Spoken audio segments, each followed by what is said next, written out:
இந்த 4 ஆண்டுகளாக எந்த ஒரு புதிய பெரிய திட்டமும் அறிவிக்கப்படவில்லை.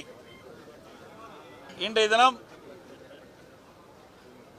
பட்ஜெட்டில் நிறைய புதிய திட்டங்கள் அறிவிச்சிருக்கிறாங்க. ஆனால் அந்த திட்டத்திற்கு தேவை நிதி எங்கே இருந்து கிடைக்கும் என்று தெரியவில்லை. ஒன்று. இரண்டாவது, திராவிட முன்னேற்ற கழகம் 2021 சட்டமன்ற பொதுத் தேர்தலின் போது திமுக சார்பாக சுமார் 525 அறிவிப்புகள் வெளியிட்டார்கள். அதில் சுமார் 15% அறிவிப்புகள் கூட நிறைவேற்றப்படவில்லை. ஆனால் திரு ஸ்டாலின் அவர்கள் கடந்த 4 ஆண்டுகளில் 95% அறிவிப்புகள் நிறைவேற்றப்பட்டதாக ஒரு பொய்யான செய்தி வெளியிட்டிருக்கின்றார். அதில் நிறைவேற்றப்படாத சிலவற்றை இங்கே குறிப்பிட விரும்புகின்றேன். நீட் தேர்வு ரத்து செய்யப்படும் என்று தேர்தல் நேரத்தில் சொன்னாங்க.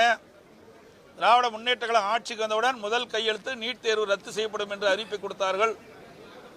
அதற்கு பிறகு திரு உதயநிதி ஸ்டாலின் அவர்கள் நீட் தேர்வை ரத்து செய்வதற்கு ரகசியம் இருக்கு என்று சொன்னார். இந்த ரகசியம் என்ன என்று இதுவரை தெரிவிக்கவே இல்லை. கடந்த சட்டமன்ற கூட்டத்தொடரிலே முதலமைச்சர் அவர்கள் நீட் தேர்வு குறித்து கருத்து தெரிவிக்கின்ற பொழுது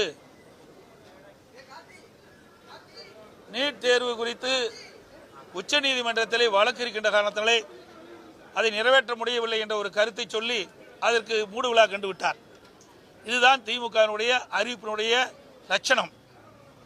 அதோடு அரசு ஊழியர்களுக்கு பழைய ஓய்வு திட்டம் அறிவிக்கப்படும் என்று எதிர்பார்த்தார்கள். அதில் இடம்பெறவில்லை. தமிழக மாணவர்களுக்கு வங்கியில் வாங்கிய கல்விக் கடன் ரத்து என்று அறிவித்தார்கள். அதுவும் அறிவிப்பில் எதுவும் இடம்பெறவில்லை. கிராமப்புறங்களில் 100 நாள் வேலை திட்டத்தை 150 நாளாக உயர்த்தி வழங்கப்படும் என்று அறிவித்தார்கள். அதுவும் இந்த இப்பொழுது இன்றைய தினம் பட்ஜெட்டிலே அறிவிப்பில் இடம்பெறவில்லை. அந்த 100 நாள் வேலை திட்டத்தில் பணிபுரிகின்ற ஊழியர்களுக்கு ஊதியம் உயர்த்தி வழங்கப்படும் என்று அறிவித்தார்கள். அதுவும் இந்த அறிவிப்பிலே இடம்பெறவில்லை. அதேபோல நெல்லுக்கு குவிண்டாலுக்கு 2500 ரூபாய் வழங்கப்படும் என்றும் கரும்புக்கு ஒரு மெட்ரிக் டன்னுக்கு குறைந்தபட்ச ஆதார விலையாக 4000 ரூபாய் வழங்கப்படும் என்று அறிவித்தார்கள். அதையும் அவர்கள் நிறைவேற்றப்படவில்லை.